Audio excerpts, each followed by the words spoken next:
Not every voice in your mind belongs to you. Some of the things you believe about yourself were handed to you before you even had the ability to question anything. It could be a parent's criticism, a label from a teacher, a scary warning from a religious leader, a cultural expectation, a wound from the past, a fear repeated so often enough that it becomes familiar, a story that someone told you about who you are, what you deserve, or what is possible for your life. And over time, these suggestions become something deeper. They became conditioning. They became your identity. They became the invisible script running beneath your choices. So today we're asking a very important question. Can you outgrow a story that you still believe? My name is Justin Gates, joined today by Michael Perry, as always. Hey, fam. And you're listening to the new Ashla Podcast.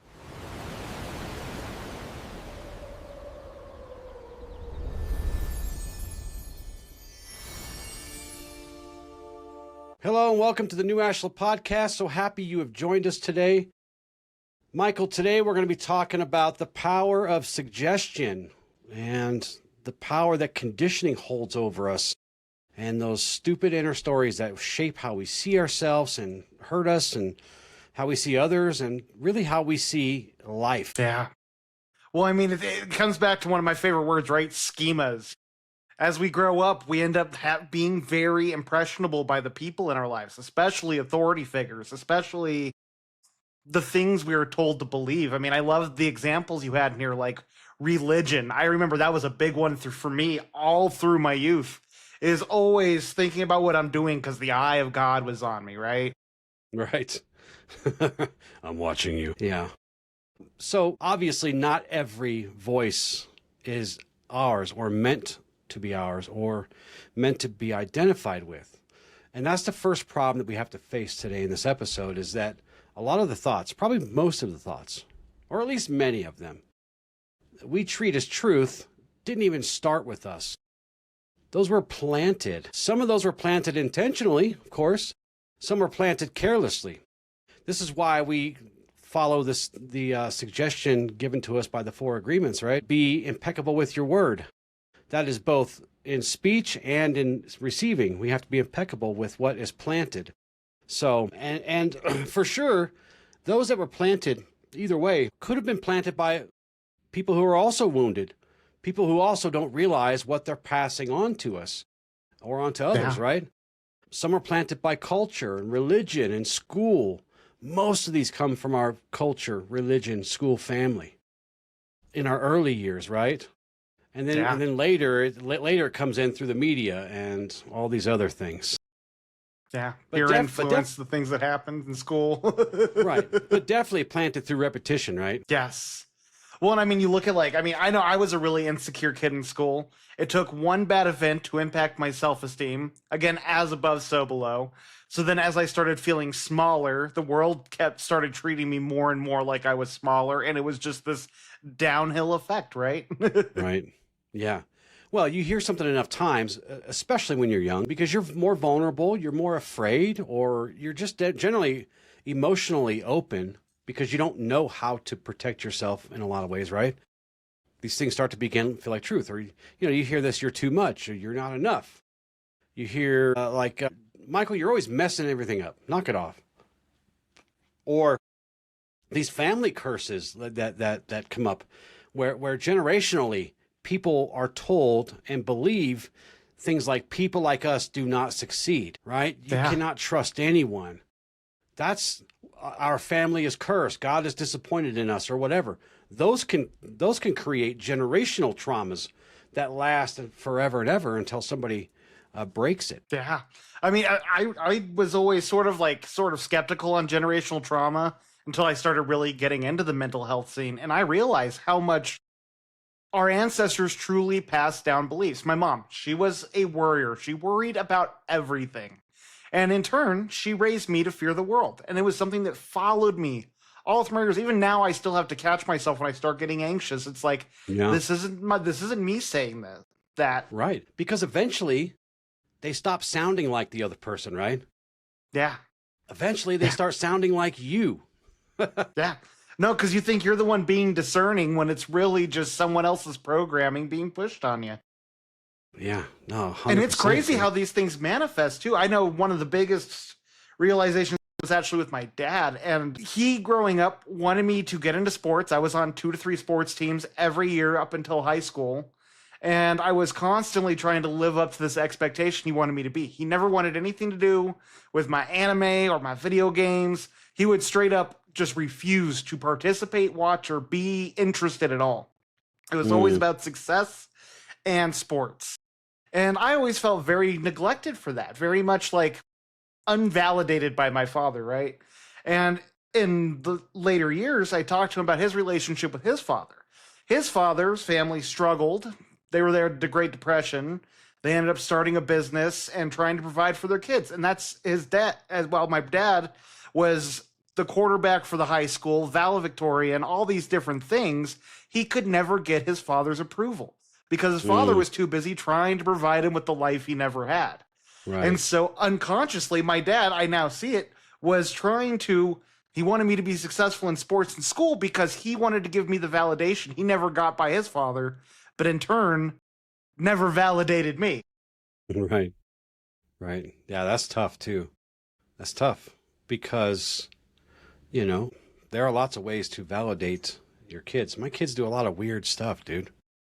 Stuff that I'm like, I don't get it, but I always did my best to get it or to congratulate them. And sometimes I'd ask them, dude, I'd say, is that something good in this thing? Like, is this a win? Did you win or whatever? Right. I'd have to ask that sometimes because I didn't get it. I'd be like, well, great, good job. All right. Because sometimes I didn't know. But just because I didn't get it doesn't mean I couldn't celebrate it. Right. It's just something I didn't understand.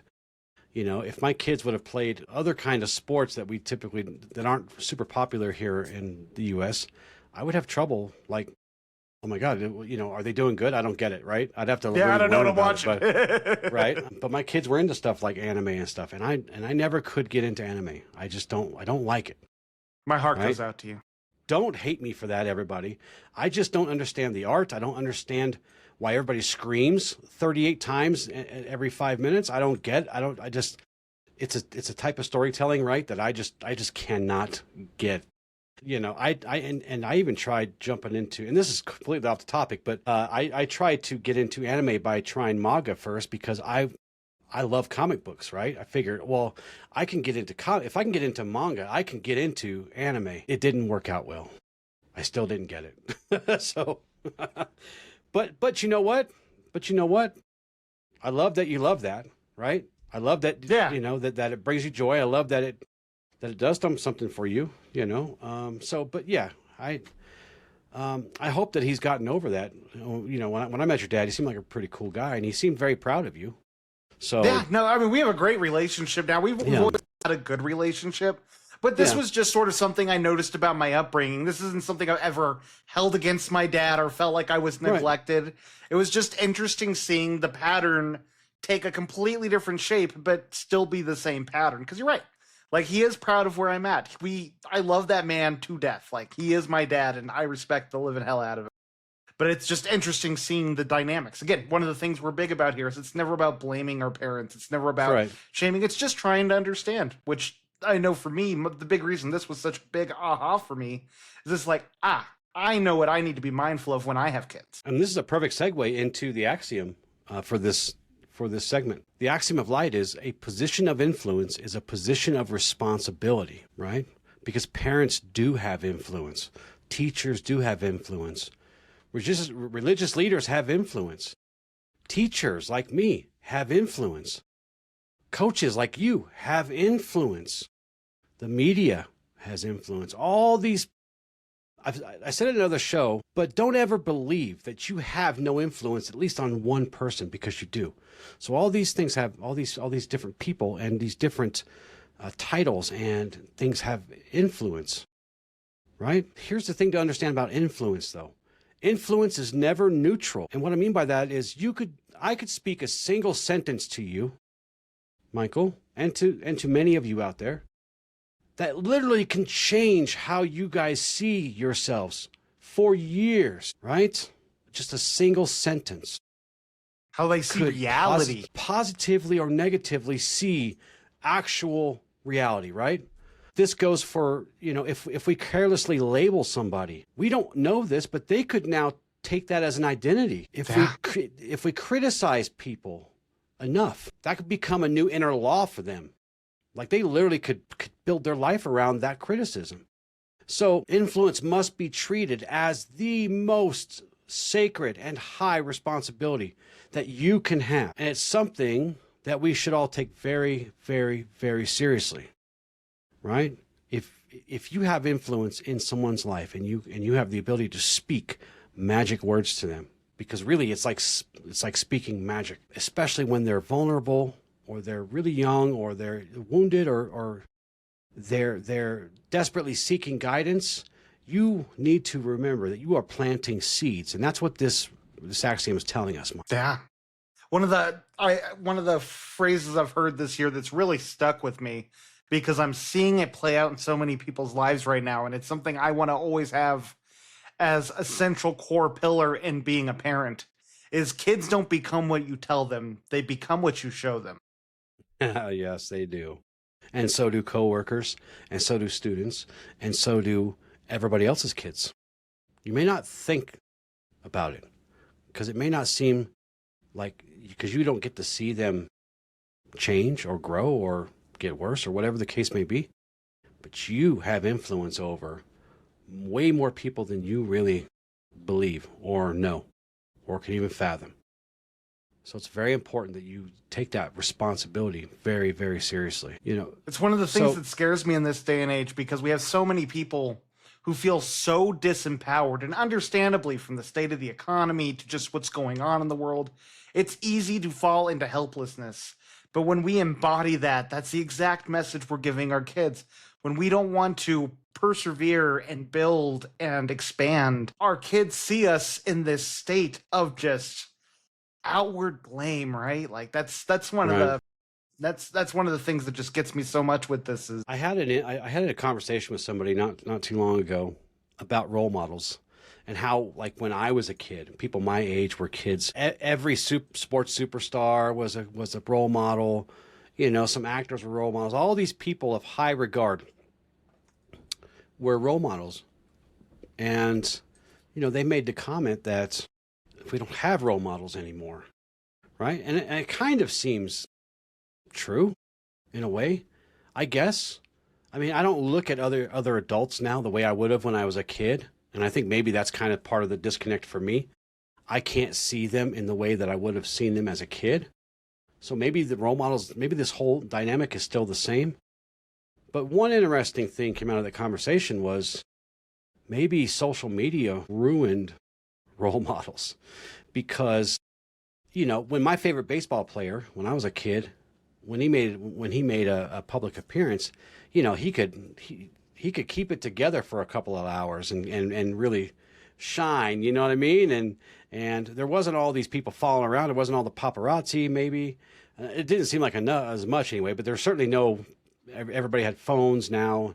There's not a bunch of people taking pictures of them when they're out at the grocery store or when they're stuck in traffic or when they're in those moments where people really struggle to be a human being, right? Yeah. And so maybe that's why. I thought that was just kind of interesting, but role models used to be kind of a big thing in our society, in our culture. Astronauts and generals and, right, all these, there were role models from every slice of life and everything you could have. And I don't know, do those still exist now? Because I don't think I see them. No, that's a good question. I couldn't actually speak to that. I want to say they are. The people very much have role model. I see how much people are so obsessed with what's going on with this actor or this actress. Like, right. One thing that kind of was weird for me growing up is I never ended up falling in the scene of being like, oh, I love this actor, I love this actress. Like, right. I know maybe 10 actors and actresses off the top of my head that I could tell you who they are. But aside from that, like, people be like, hey, did you hear about so-and-so? And it's like, who's that? Yeah. Show me a picture. Yeah. I'm a face guy. Yeah. Right. Yeah. But I think you're right. I think that they are role models still. And part of what makes it seem so disconnected is now we are seeing the human side of them. We have a lot more of them going on social media and talking about their politics, talking about their belief systems and their opinions, and it's changed the paradigm of how these people facilitate. Because you're right, when it used to be them getting up for 5 minutes, they could give a spewel, and then that spewel would be, wow, he said some empowering things. Now when you get hours of that content, you get to expose to a lot different person. Yeah. And this is something we should probably get into in another show, because it really deserves a whole show on its own. The role models, but more importantly, mentors. I don't see a lot of mentors anymore. No. No. There used to be able to go down to the American Legion Hall and find a mentor, right? People, I don't know, and we can get into this in a different show, but that really has gone by the wayside too. When I was a kid, you could find mentors, but now people are scared that they're going to hurt their children, or whatever, and it's kind of, and maybe there is some reason to be afraid. I don't think there's a reason to be always afraid, but anyways, I digress. So yeah, I could go into that tangent with you, but we can save that for another episode, because that's a whole thing right there that it really is, and it's really shows in our culture. So suggestion, the things we allow becomes conditioning eventually, right? And conditioning becomes reality, as you said. And again, this shows up when things are repeated enough, and we become the author of those things that wasn't us originally. Because one comment or one, criticism can hurt, but it's the repetition that shapes things, right? And these things could become identity. And one fear can pass through the mind, but if we're rehearsing that fear over and over and over again, it becomes a lens through which we see the world, right? Exactly. So something like this, like if a kid hears you're lazy, they hear that enough and they repeat that enough, and it becomes something to identify with. Then they'll struggle to have discipline for the rest of their life until they address do the work, yeah. Or if you're told you're not smart enough, right? You're not smart, you're stupid, you're dumb. That person later on in their life will find a great difficulty in learning anything, even the stuff that they want to learn about. Yeah. I think one important thing to also talk about is it doesn't have to be necessarily someone's repeatedly telling you you're not smart. You get that one person who plants the seed, and then you mess up on a test. And it's the RAS system, right? It's our brains scan for evidence of what we tell ourselves. And so we will start unconsciously scanning for evidence to ingrain these beliefs. And that repetition doesn't have to necessarily always be getting shamed by a parent or a respected authority figure. It can be just little instances that slowly ingrain that belief into your nervous system. Yeah. That's why the axiom I chose for this segment is one of your favorites.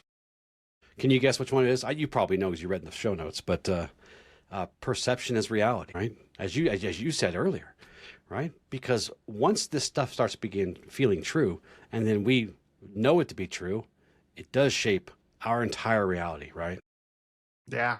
This is one of those things that I learned even before I got into the scene or started working for you. I remember being in that 7-year hellish relationship, and that was where I had this aha moment of, this person lives in a completely different reality because of her perception. There's no, I can tell her that the sky is blue, but her perception where it's at, there's no convincing them of that. And I think that we really need to understand that the more we allow ourselves to just rigidly hold on to our beliefs and understanding of the world, the harder it's going to be to start releasing that control and start retraining the way we interact with reality. Yeah.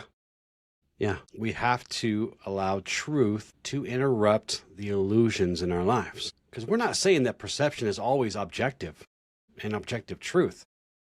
What we're saying is perception becomes the reality that we will react with and react to until truth interrupts that loop. This is why discernment is very important. Because what we would ask is, am I seeing what is actually here, or am I seeing what's the illusion that keeps playing this old movie over and over again? Am I responding to truth or am I responding to conditioning? That's the doorway to freedom. Yeah. Right. Or even to preference, even if that preference is not good for us. When I was teaching my class the other week, I had someone I brought up discernment. And they're like, that's my word of the year. And it's like, you got to be careful with discernment because it's very powerful. It's very useful, but there's a shadow side. And that is just when preference replaces truth. Not that preference is bad, but when truth is missing and preference is present, discernment then goes into self-sabotage. It goes into neglect. It goes into avoidance. So we must always have truth at the heart of discernment. Right. Yeah. For us at Ashla, the lesser self will always react from this conditioned perception, this conditioned reality. It sees danger where there's none. It sees rejection where there isn't rejection. So you will expect rejection. You expect danger at every turn. It sees failure when shame kind of leads the dance, right? It brings these feelings before truth. But the greater self must ask, we must allow it to ask, we must listen. What is actually happening? Not what story is interpreting what's happening. What is actually happening? What belief is shaping my reaction? And is that belief worth believing in? Is that belief even bedrocked in truth, right? So this is where awareness becomes a superpower. Because once we can see these things, we no longer have to let them define the moment. We have that space to pause. I don't know if you guys know this. You have the power to stop and pause and question yourselves, right?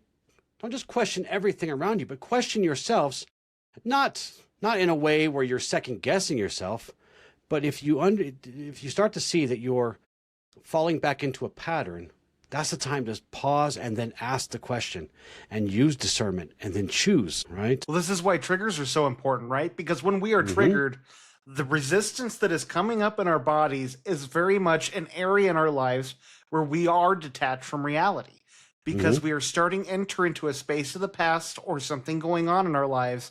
And the systems being fired are things that are hardwired in from this belief system, from this perception we have. And if we can catch this when it happens, we can then question, what is it that's really coming up? What am I really being called to do here? Is it to fight tooth and nail, or is it to actually reflect on, is this moment true? It's our nervous system holds the keys to reality. And the more we can start catching it when it's trying to overwrite reality, the more power we'll have to change reality. Yeah. Not sparking rebellion inside yourself just for the sake of rebellion, right? And the way forward is discernment. But as Michael pointed out, it is a superpower almost at this point, and we must use it responsibly, not rejecting everything we were taught, not pretending that every inherited belief that we got is false or a lie. Many of those are true, but examining and taking accountability for the things we accepted. Yes, even the things that we accepted when we didn't know better, right? We can't go back. We have to just accept those things now. That's where the work is. But using discernment in a way to help us ask better questions. We're always about asking better questions, right, Michael? Instead of talking through the stories that we tell us, we stop and ask ourselves better questions. Like, is this true?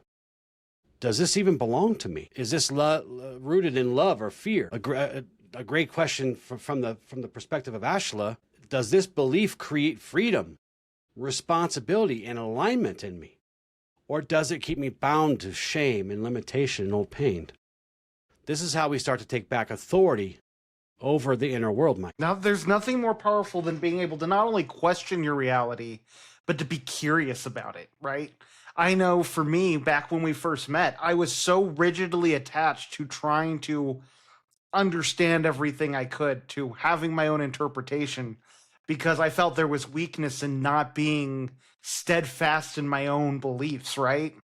But as I've had this transition, I find myself considering myself less and less knowledgeable. And it's not because I'm not gaining more knowledge, but the more I allow myself to know I know nothing, the more room there is to learn everything. Ignorance yet knowledge. Yep. You are embodying that line of the code, which is such a beautiful thing, because ignorance is the doorway to wisdom. You can't have wisdom without ignorance, right? That's good. That's how you have to be. That's how you have to be, right? If there's another way, I don't know it. Right? That's, I'm not saying there isn't a better way or another way. I just don't know it. And it doesn't mean believing everything you hear, but it's being able to discern. And question. Yeah. I would expect everyone who hears my voice to question the things that I say. Not because I'm out here lying to you, but because it is important for us to question the things that get planted in our gardens, right? Yeah. Because what you plant is what you sow, and that's what you reap, and that's what you'll eat. Make sure it tastes good, right? Because sometimes things don't taste good. You ever eaten a weed salad? I haven't. I don't think that would taste good. So Probably high in fiber. Yeah, lots of fiber.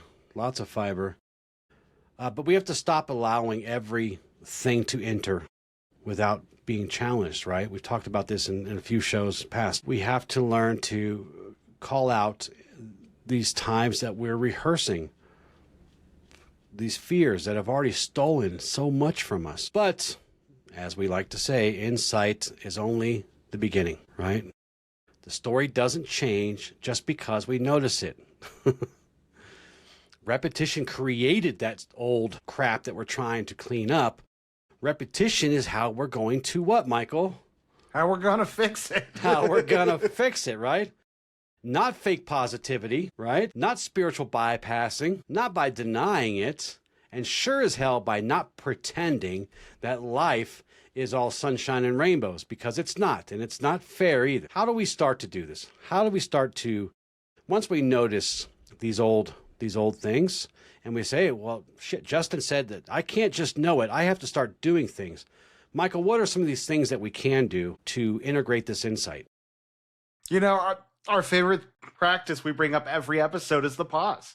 When you catch yourself spiraling, when you catch yourself going down some path of self-criticism or self-attack, pause. Allow yourself to sit with it and look at it for what it is. And ask yourself, where did this come from?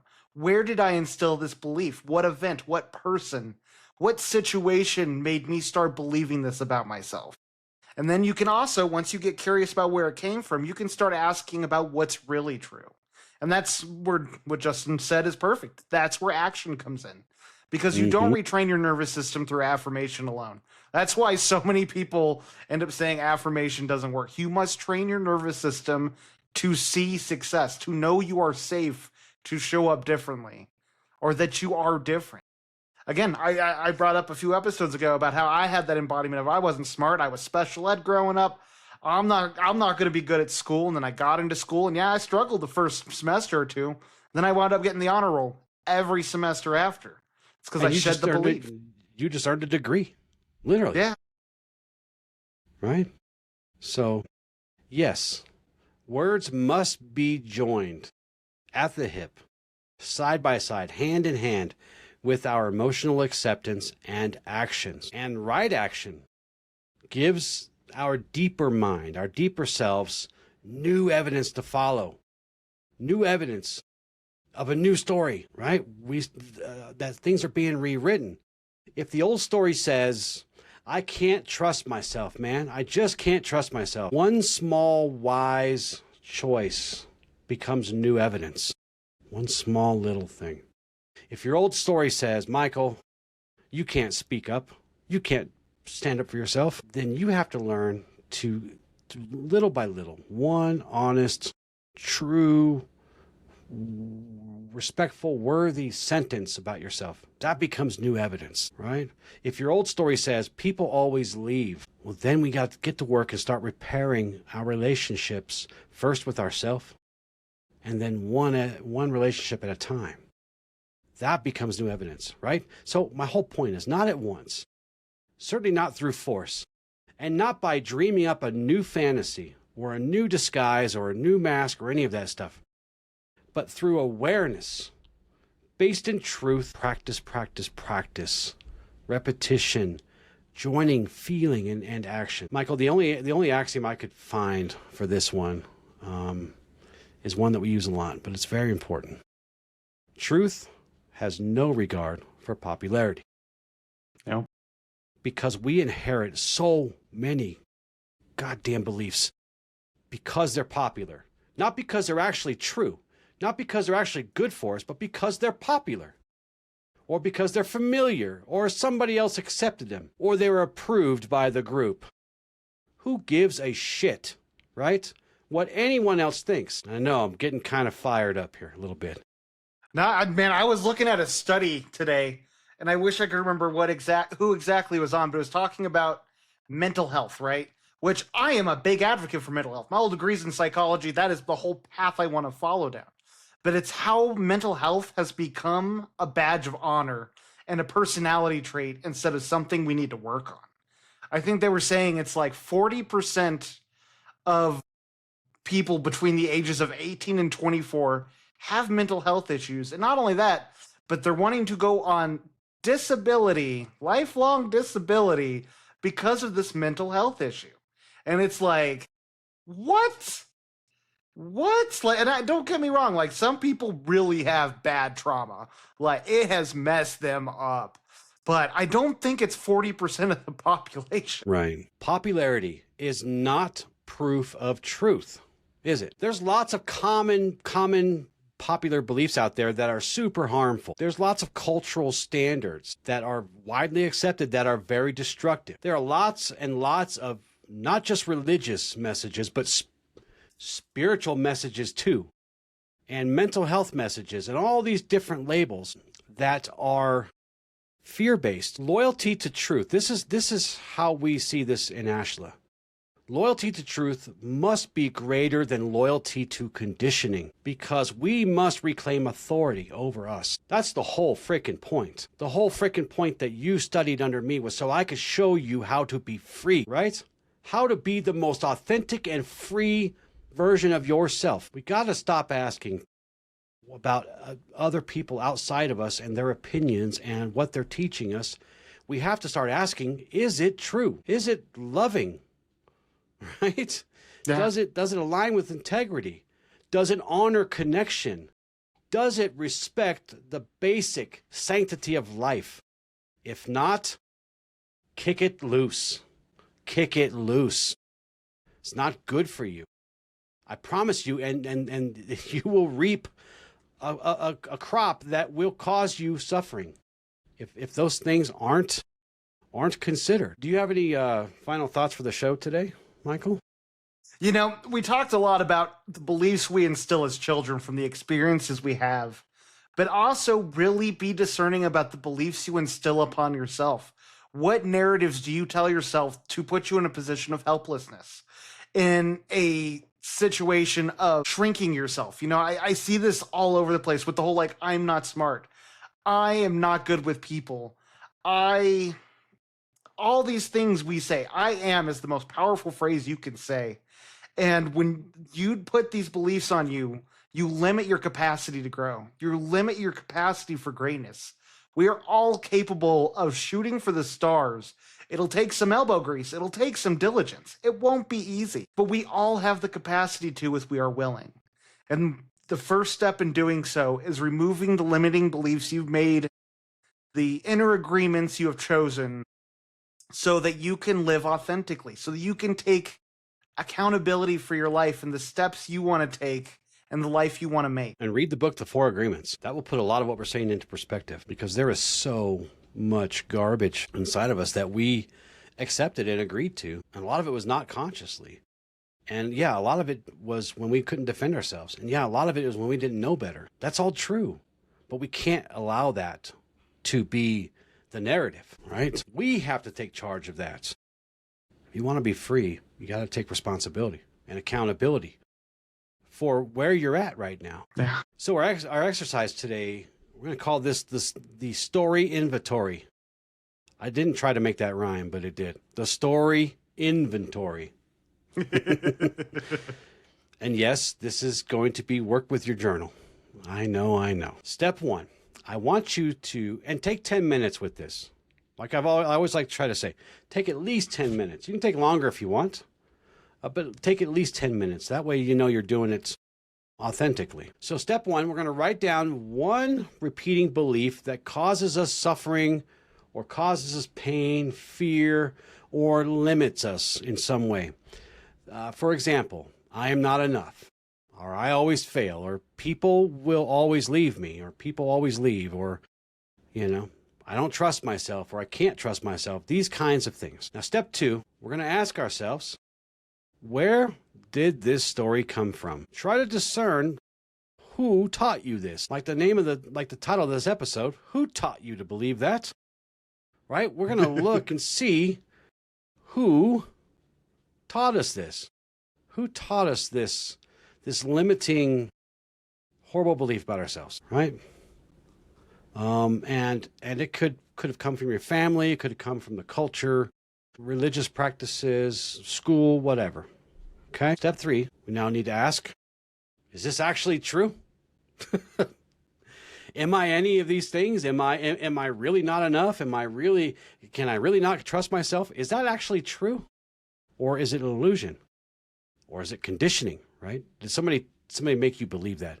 And it may not be true. Do not rush through this. That's why I say take your time. And don't judge the answer either, because we need to be able to sit with the truth, right? Allow yourself time to sit and find what is actually being revealed to you. Step four is you're going to write a true statement, an actual true statement, because it may actually be true. You may not actually trust yourself right now, but we can work on that stuff, right? We can work on that. If it's true, it's true. I'm not judging it, and you shouldn't judge it either. But I want you, and here's why I'm saying this, because a lot of times it's not actually going to be true.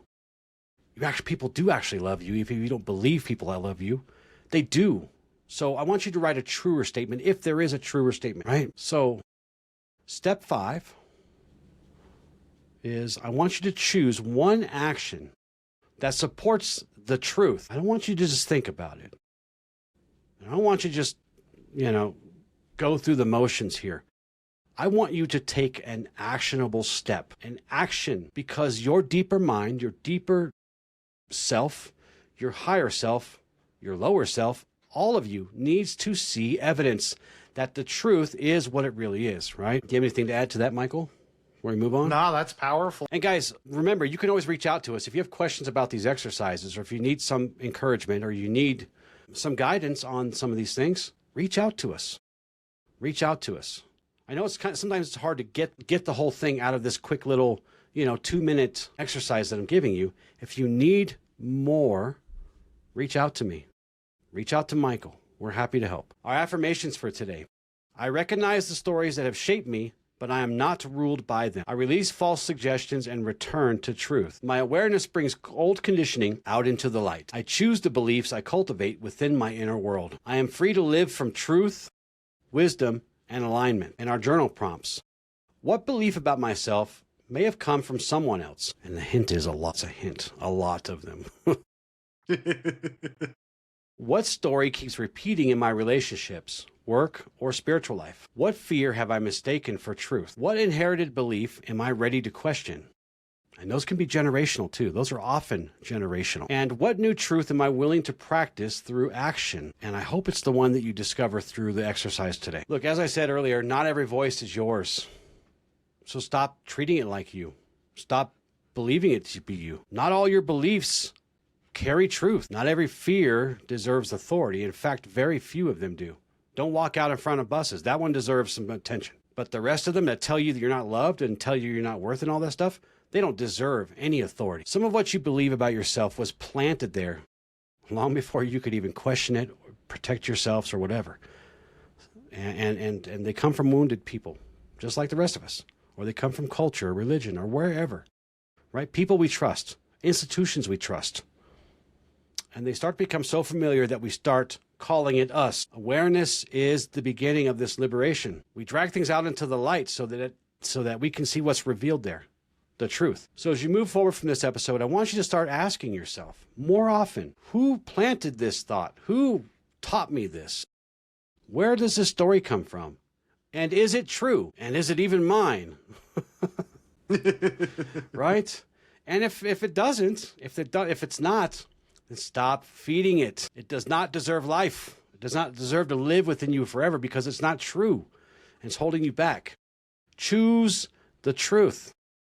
Speak the truth. Take action that is aligned with truth. Give yourself the new evidence that you need to carry forward. Because you cannot. I asked a question at the very beginning of this, Michael.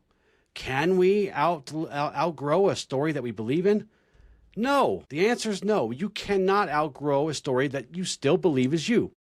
But once you recognize it, once you start to question it, and once you start to practice truth in all places, it will lose its power. If this episode resonated with you, please take a moment to like, subscribe, follow our podcast, follow our YouTubes, our Facebook, our TikToks, our Instagrams. Check out the greatest website ever, newash.com. Sign up for the newsletter. Look, these newsletters are tons of free things that relate directly to these shows and just give you more depth and more things to kind of consume based on each of these episodes. So if you have a favorite episode, right, the newsletter is going to dive deeper into that. Michael, tell them about the companions real quick. Yeah, no, we got the episode guide. So each episode, we are now including a guide that allows you to sort of go through the episode with us and take into your real life. So if something we talk about resonates with you, if you're like, you know what, this sounds like something I need to handle, these guides are going to be a resource you can take out into the field with all sorts of things to help you evaluate your own life and how to incorporate these things. And in the newsletter, like you said, we'll have links to the episode guides as well as everything we're coming out for the week and all the different offerings. No. Yeah, and that newsletter is going to continue just to grow as we start to do more things at New Ashla. Remember, New Ashla is more than just the podcast, and it's more than just the coaching. We're going to be expanding on and on and on. So as we do that throughout the weeks and months and years, the newsletters are going to grow, the offerings are going to grow. So, but guys, always question everything. Question the stories. Question everything you hear. Question everything you read. Guard your inner world. Guard your inner self, your temple. Guard it. Always make sure everything you do is returns you to the truth. We love you guys so very much. With love and gratitude, ad lucem. Ad lucem.